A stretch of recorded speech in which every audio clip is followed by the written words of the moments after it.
This is a book review of the Marvel Annual 1974. Now, quite a few years ago, this is a UK annual. We used to get really brilliant annuals. Now, they're stunning annuals now, but they're a lot thinner than this. This was when you had really thick annuals, but it wasn't particularly great colouring all the way through. I'll just go through it in a sec. So this is 1974 one. Obviously, you see Spidey there. The first annual had Hulk on. This one, of course, has got Spider-Man. There's the binding. Now it's survived quite fairly well, 74, so it's now 25, 45 odd years ago, this annual, and it's obviously slightly brown. Not the best of condition. I'm certain that people who have really looked after their annuals have got obviously perfect condition one. Now this is a second-hand one. I long ago gave away my annual. I did buy it at the time, but what's in this? Well, they always had these lovely sections here. I always love this. You've got Silver Surfer, which maybe at the time was a bit unusual. I don't think the Silver Surfer probably had appeared in our comics at that time. I might be wrong, but I don't think so. But anyway, that doesn't matter. Still doesn't make a good story. Now, the spines, you can hear it slight crack in that. Obviously, 45 years, it's not going to be superb, but you've got the wings of death and the beetle piercings. One thing I love about these annuals, as well as UK comics, which something I think the US, obviously it's slightly bigger than the standard. I haven't got a comic here now to show, but it's slightly bigger than the US comics, but it's also in black and white. But we're used to it in black and white. We had all our comics were in black and white, but you can get a real nice sharpness to the artwork. So you can actually see these probably much cleaner than normal. So I don't know what the prints they use to actually do this, but the technical side of things. But I always think that they came across really nice. Not all. Sometimes you actually see there, like the origin of Daredevil, and the line work is a bit worse for wear. It's not brilliant. Also, another thing that sometimes happens is changes. I don't think there is any in this story, the Daredevil one, but the line work is generally fine throughout. So you've got stories there, obviously the classic Daredevil story, Karen Page, Foggy, and the Fixer story. Now this one I think has been changed. I haven't got the original story, the Star Raider. Now the panels are very, very small, and that would suggest 6, 12. So I would have thought that someone's rearranged these, because I'm certain it was a 5-page story. Suddenly, mysteriously, it's only another 6. So it's only 5 or 6 page story. So it's just odd. Yeah, 5 pages, wouldn't it? They've just compressed them. They've obviously repositioned, made it slightly smaller. So slightly odd.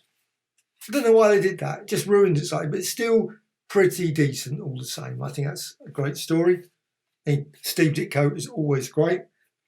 Giant Man and the Wonderful Wasp, an unusual choice as well, because we didn't have Giant Man particularly. I suppose at that time we must have heard Avengers. Yeah, something. Obviously we would have known him from the Avengers. But the Giant Man and Wonderful Wasp stories, I don't think we had those separate tales from Tales to Astonish. But also another thing that we always had in the UK, as you can see, this is in red, which is really odd. So you've got it coloured, but it's not.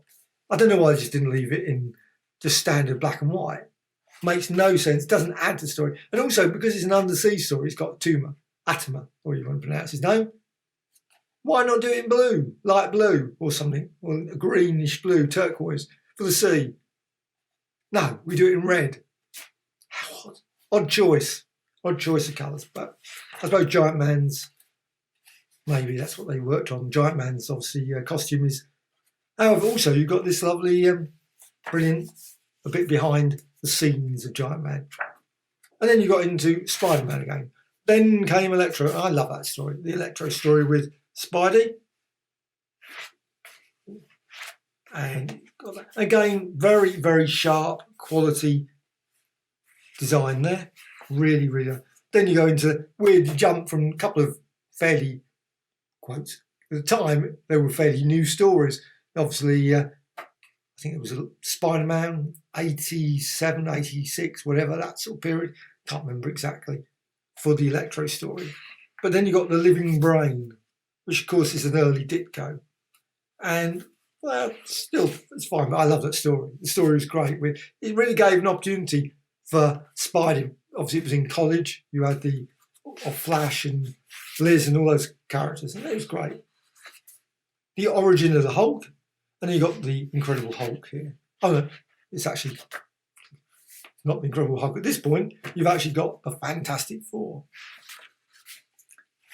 And weirdly, with this story actually came, I hadn't really thought about this. This why it suddenly threw me slightly.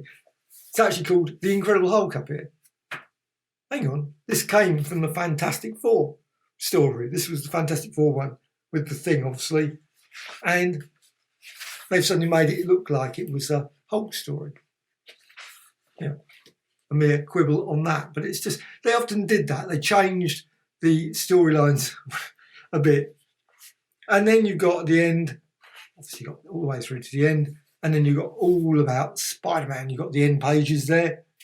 And this was published by Fleetway House, except IPC magazines, and you've got the Hulk there.